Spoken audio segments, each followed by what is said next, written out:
بسم الله الرحمن الرحيم، وصلى الله على سيدنا محمد وعلى اله وصحبه وسلم. سيد الرئيس، بطلب وبحق براءة المتهمة تأسيسا على انتفاء أركان جريمة التبديد بركنيها المادي والمعنوي، وانتفاء ركن التسليم.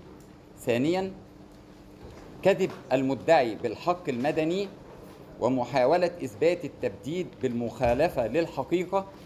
وفي طلبين احتياطي، بس اما نترافع يا ريس، في طلب احتياطي واحتياطي كلي في هذا الموضوع، اللي هي احاله الدعوه للتحقيق، وفيما بعد في اخر المرافعه هنتكلم فيه اذا كان في امكانيه طعن بالتزوير صلبا. ولكن هو الموضوع يا ريس باختصار شديد جدا ان الواقعه تمت ليست بايصال امانه مقابل تسليم مادي على الاطلاق. القصه وما فيها عباره عن ان المتهمه على خلافات كانت مع زوجها، خلافات شديده جدا، مش مجال اللي احنا نتكلم فيه، كلام كتير سيء جدا، برغم انها مخلفه منه، الا ان هو للاسف الشديد تعاملها معامله سيئه ترتب على ذلك اجبارها مقابل الطلاق على التوقيع على عده ايصالات امانه 4. ايصالات الامانه اللي وقعت عليهم كان لها سبب.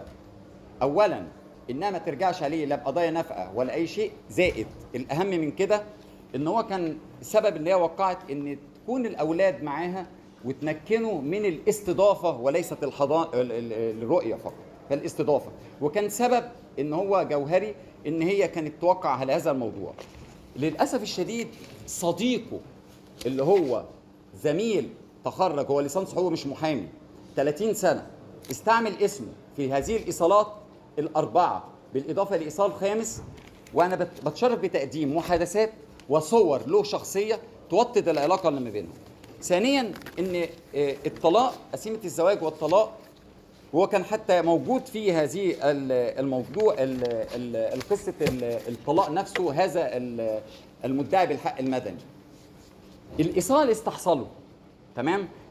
جاء بعد كده ودت الاطفال عنده في الاستضافه، للاسف الشديد قام باحتجازهم عنده ورفض ان يرجعهم ليها، فما كان منها الا انها عشان ترجع الاطفال منه اللي هو اخذهم بدون وجه حق وهي بتودي لهم استضافه، ان هي راحت عملت محضر اثبات حاله في الاسم على واخدت تمكين في رد الاولاد، واخذت الاولاد على هذا الموضوع.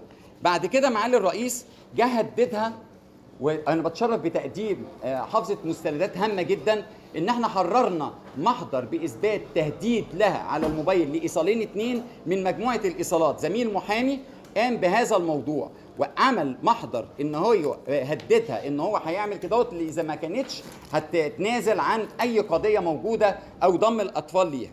بعد كده معالي الرئيس تدخل الوسطاء للاخ المدعي بالحق المدني وقعدوه قعده كبيره جدا ترتب عليها ان المدعي بالحق المدني قام بالاقرار بالتنازل على جنحه اقامها قبل ديت يا ريس، وهدي صوره منها ب 200,000 جنيه بنفس الايصال.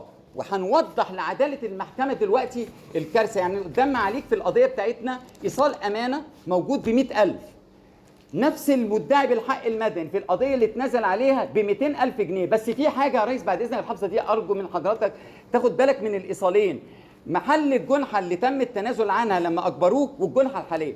الشخص الثالث المسلم اليه هنا وهنا للاسف هو ما خدش باله انه عمل تزوير فيهم هما الاثنين، يعني كتب اسمين مخالفين بالاسم الرباعي، شال اسم وحط اسم في النص، وده ثابت موجود عند حضرتك في هذا الموضوع. ده توكيل بالتنازل عن قضيه وصوره رسميه من القضيه اللي اتنازل فيها، والاقرار اصل الاقرار اللي قدم فيه وقال في اصل الاقرار ان ما فيش اي علاقه تربط بينه وبينه. الكلام ده في 2020 مش دلوقتي، يعني خلصت القصه في 2021 قدم التنازلات ديت. بعد كده بعد ما تنازل وسبب القضيه ديت يا ريس اللي حصلت القضيه ديت ليه رجع القاره تاني ورفع القضيه تاني؟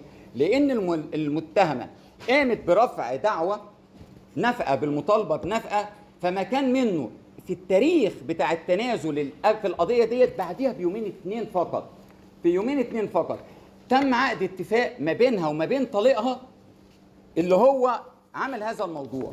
فانا بسيب يعني انا اولا بالنسبه لي انا طلباتي البراءه اولا للطلبات. ثانيا، في شهود كانوا قاعدين واقعه التصالح وان الواقعه ديت لم يكن فيها تسليم المال واللي هو اقر فيها بالتنازل. ثالثا، اذا لم يكن هناك يعني اذا ارادت المحكمه ان تستجيب للطلب الاحتياطي الكلي، وهو الطعن بالتزوير صلبا وليس توقيعا، صلبا فقط، والشهود موجودين لو حضراتكم عايزين تشوفوهم، وزمايلي يتفضلوا